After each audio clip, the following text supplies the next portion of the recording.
Experience the joy of watching your friends and family's faces light up when you feed them wild game you harvested and made into delicious sausages, or meat you barbecue and grill with the finest seasonings available. Visit our friends at waltons.com to find everything you need to turn wild game into tasty meat snacks, or spice up your barbecue with new flavors and seasonings. With over 500 seasonings to choose from, there's something that everyone will love. They even have step-by-step videos and how-to articles at Meatgistics to help you go from animal to edible. Use coupon Rangers15 at checkout to save 15% on your first order at waltons.com. Waltons, everything but the meat. This is Matt Hicks with the Texas Rangers, and you're listening to the Ranger Report podcast. The Ranger Report, yeah, the Ranger Report. If you want the inside scoop, listen to the Ranger Report. Oh, here we go.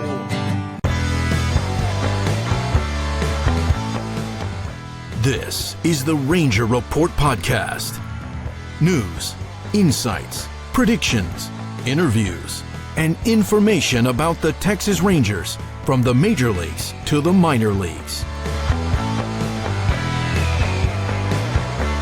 And now, here are your hosts, Ben Dieter and CJ Berryman.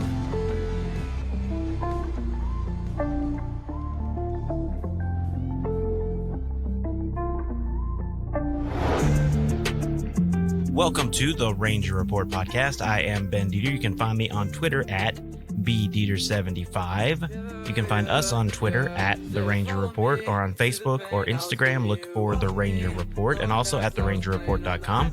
You can find CJ at CJB_RR on Twitter. He has the day off. He's feeling a little under the weather, so we're recording a podcast with just me, like the old days. You guys haven't heard a podcast in a while that's been just me, so hopefully it's not dreadful. Hopefully you guys will enjoy it. So thank you for listening. We always thank you for tuning in to the Ranger Report podcast. We are your source for Rangers news, both major and minor league, and we appreciate you giving us a listen every single week that you do. So thank you all very much. And don't forget, we have a Patreon. There are bonus podcasts. You get free merch. You get access to our Discord server, all kind of cool stuff if you become a patron. And as little as $3 a month gets you access to a whole lot of stuff. So you need to go check that out, patreon.com/The Ranger Report. We also have a Buy Me a Coffee where you can just donate some cash if you'd like, and we'll also send you some stuff if you do that. And then, of course, we have a shop at therangerreport.com. Speaking of the stuff we would send you, you can always go to therangerreport.com/shop and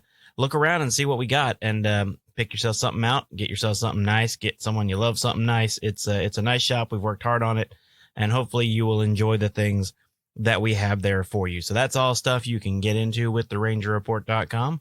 Of course, as always, presented by Dallas Sports Nation and brought to you by Walton's, everything but the meat. Use code Rangers15 for 15% off your first order from waltons.com. Or if you're a repeat customer, just keep on buying stuff, because once you start using their seasonings, you will love them. I promise. I do. I know you will too. And again, like, everyone else that does these things say, and it's true, we don't advertise for things that we don't believe in. And I use Walton seasoning on just about everything that I make. Let's move on and start some Rangers talk today.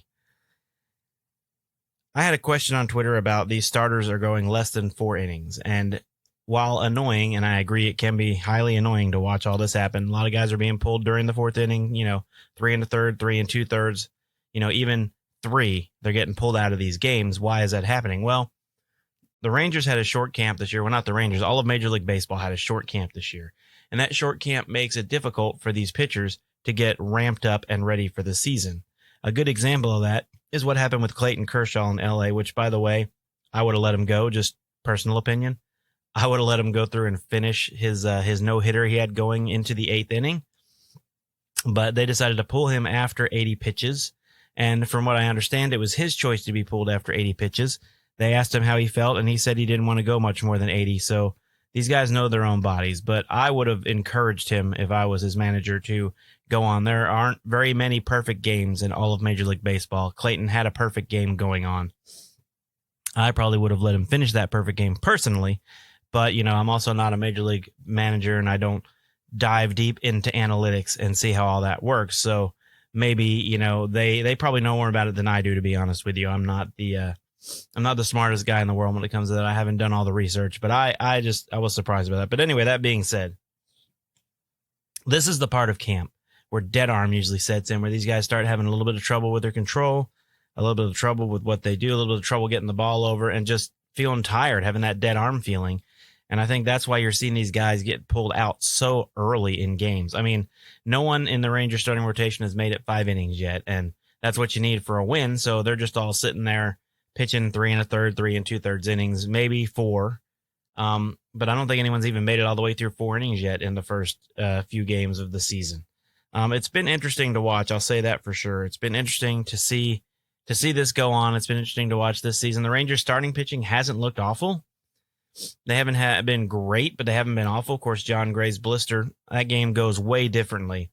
If John Gray doesn't get that blister on his finger and get pulled out of the game, that game goes incredibly differently than it did.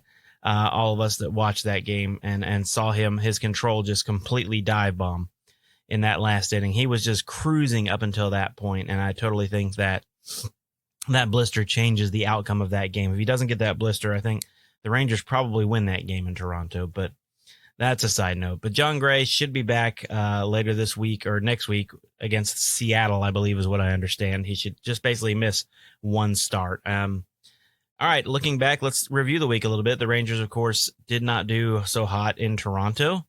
Then they came home and lost 2 to the Rockies. And then I'm recording this on a Friday. Good Friday, by the way. Happy Easter to everybody out there. The Rangers smacked Shohei Ohtani and the Angels around a little bit last night in that game. Kind of fun to watch, right?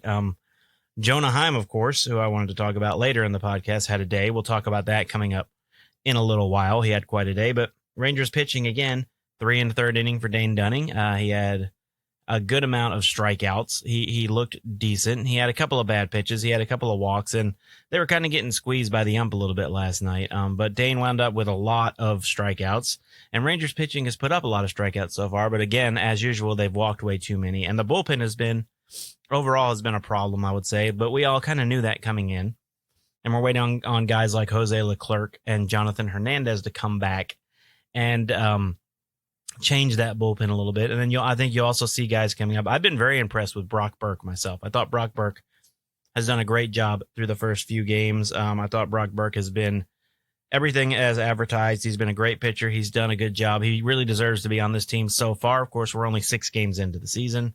So I'm not sure yet that we can proclaim anyone giant winners or giant losers at this point, because we're too far into the season, or not far enough into the season, excuse me. So I think, that could be a problem. So overall, though, this team looks good. Hitting is what we expected it to be for the most part. They're mashing the ball all over the ballpark. Again, later we'll talk about some of the hitting struggles and some of the hitting non-struggles that are going on with the team through the first 6 games. But other than that, this team is playing pretty good baseball. 2-4 doesn't really say good baseball, but the bullpen has really been the problem. On offense, I think they've been playing pretty good baseball. Let's take a moment to dip down into the minor leagues. You guys probably noticed Round Rock started before everyone else because they'll be playing more games than all the other affiliates. Double A, single A, low A, high A. Triple A will be playing a lot more games. So if you look, we'll start in Triple A. Cole went last night, threw 4 innings, had 4 strikeouts. Another great game. Cole is looking great. His ERA is sub 1.5 so far on the season through 2 starts. He looks comfortable at AAA just like he did at AA last year. Bubba Thompson is having a great, great start to his season. Another guy to watch out for that could be up. Josh Smith, another guy who's having a good start to his season. Davis Wenzel, another guy who is doing well so far this season in AAA. And they are 5-4 so far on the season record-wise. So they are playing some good baseball. They've lost some close games. All their games have been pretty close. They've been blown out once, I believe, but all of their games have been pretty close. So that AAA team is kind of, a lot of guys from Frisco last year, and they're looking a lot better. Last year, the AAA team was okay, not great. They're looking a lot better this year with the guys that they have playing there. And of course, all of the big talk for 2022 is AA because of a certain Jack Leiter, who, by the way, goes on Saturday for the Rough Riders for his second start of his professional career. So we'll look at his first start. Well, Cody Bradford is the first. They've gone all the way through the rotation now for Frisco. They have 6 starters. They've gone all the way through, and they are 5-1 after the first 6 games. So I'd say that's a pretty decent start for a team. Their offense has come through when it has to. They've come from behind. Thanks to the Prospect Times this morning on Twitter, I saw that they have had a save in all 5 of their wins. So that's pretty cool. Their games have been close. They've been doing what they need to win games. Jordan Procession last night hit a 3-run homer that helped them win the game after, pitching and getting a save in another game earlier this year already. So Procession and pitching, if you guys didn't listen, we had him on the show and also talked to him at Media Day. Both those things were pretty cool. So that is something that you should go check out if you haven't already. But AA, Jack Leiter did really good in his first start. 3 ERA, he gave up 1 run in 3 innings. Struck out 7, so that's a pretty good start. Jack Leiter is as advertised. If you didn't get to see him, I highly recommend either going to Frisco and watching a game next time they're in town that Leiter's pitching, or getting the MILB app, and you can watch it tomorrow on any device that you can stream the MILB app on. I use that for all of the games I watch. I don't go to very many. When I cover, I go to the games sometimes, but I'm normally covering them through the MILB app, and that's how I enjoy watching those. And you get, if you're listening to them at home, Zach Bigley is really, really good at what he does. He's their media guy and the guy that does their broadcasts. Really fun to listen to, very knowledgeable, very good radio voice, unlike myself. He sounds really good calling the games. He does a really good job, and wanted to give a shout out to him here. And he also has a podcast, by the way, called the Writers Report the Podcast, where he interviews players and coaches for Frisco. It's a great listen. If you haven't listened to it yet, you should go subscribe and check that out as well. All right, Single A, high and low both have had pretty slow starts. Down East is 1-5, and they're not looking as bad as that sounds. They're just not really playing together yet. But you got to think, low A, this is basically your 17, 18, 19-year-old guys just up from, either high school or overseas, and these guys are, they're young, they're getting it together. And Down East, of course, was great last year, went to the championship game, was the runner-up last year for the championship game. But so far this year, Down East has just not started hot. But again, neither have the Rangers, and just because you're 6 games in doesn't mean things are over. Down East is 1-5 right now.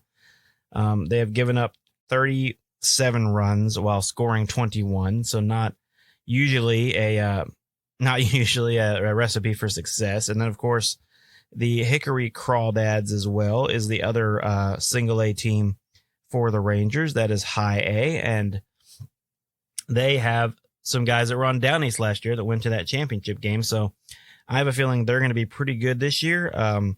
They have started the season at 3-3. So, and they are 30 runs for, 30 runs against, 35 runs against, excuse me. So again, not a terrible start, not a fantastic start either. So, Mason Englert had a rough first outing in Single A, high A. That's a guy you should be looking out for. Mason Englert, we've had him on the show before. He is a guy that has some really good stuff, has figured out ways to pitch through things, and he is a guy I will be looking for coming out of that round and moving to Double A at some point. If not this year, then he'll be there next year. So that is our minor league update for this week, brought to you by us right now, but we are looking for sponsors to cover certain things like our minor league report, our week in review, our This Day in Rangers history, and things like that. So if you are interested, or you know a company that would be interested, you can email us info@therangerreport.com. And speaking of minor leagues, we're still looking for an intern that can cover the Round Rock Express down in Round Rock. We have season press passes for whoever that is. You can cover as many games as you want. And info@therangerreport.com, get a hold of us, and we will respond and let you know what we would require from you and what we're looking for and how we can help you out, maybe if you're going for a journalism degree. So give us a call, or you can call us too, but that's on the website. But also give us a little email, info@therangerreport.com. I really miss CJ on days like this. Doing a podcast by yourself is never as fun as having a buddy to fool around with and mess around with and talk to. So hopefully this isn't too painful for you guys, just getting some of this information across. All right, I said we were going to talk about this later in the show. Well, now it is later in the show, so let's talk about Jonah Heim and the day he had on Thursday with a grand slam and another RBI, giving him a career-high 5 RBI, all off of Shohei Ohtani. Jonah Heim is the first person in history to hit a grand slam off of Shohei Ohtani, so there's that. It was a pretty decent game for Jonah Heim, I would say, behind the plate. And he also had that slide back into second where they called him out, and he told them no, and they reviewed it, and he wound up being safe. So Jonah had one of those games that you don't have very often, just an amazing game. Had a great performance in that game last night. It was really good to see. And, of course, if you looked at our season preview, the whole time I had Jonah Heim as the backup catcher over Jose Trevino. And, by the way, Trevino is having a good time in New York, doing really well, too, which we all love. Those guys that are all in New York that we used to have here, we're still fans of those people. And we still want them to succeed, even if we don't want New York to succeed. We want the individual players to succeed. Because let's face it, nobody in this area wants the Yankees to be successful. All right, a lot of talk about Marcus Semien, who is having trouble at the plate right now. Chris Halleck of Inside the Rangers wrote a great article. He's also the Ranger Report BFF, by the way, I have to mention. Wrote an article about Semien's struggles and why that's nothing to worry about. So I recommend that you read that if you haven't yet. That is a great read by Chris, so I'd go check that out. InsideTheRangers.com is where you can find that on Marcus Semien. Yeah, he is struggling, but again, we're 6 games in. I don't think it's something to be freaked out about. I can recall back in the 2010, 11, 12 arena, I don't remember the exact year, David Murphy started off with a terrible offer, and people were basically saying get rid of him, and then he wound up having a fantastic season for the Rangers that year after he got on track. New team, new organization, lots of pressure on Marcus's shoulders. Anyway, Chris sums it all up pretty well on why it's nothing to really worry about yet. And then a lot of other people are talking about Kole Calhoun and how he might be a bust because he's not hitting well yet, and he's, taking away at-bats from these younger players, which, while that may be true, I think he's here for a reason. Part of it is his leadership. He made a great catch in right field on Thursday night against the Angels. Kole Calhoun is a guy I think that is that we need to be patient with. I don't think we should rush to judgment and say, oh no, Kole Calhoun is having a terrible season, let's get rid of him. I don't see that happening. I think Kole was brought in for a reason, and I think he's fulfilling that reason as far as leadership goes. And as far as outfield skills go, he still has skills. He's not what he was in the outfield, but he's still skilled. Again, like I said, he made a great catch last night.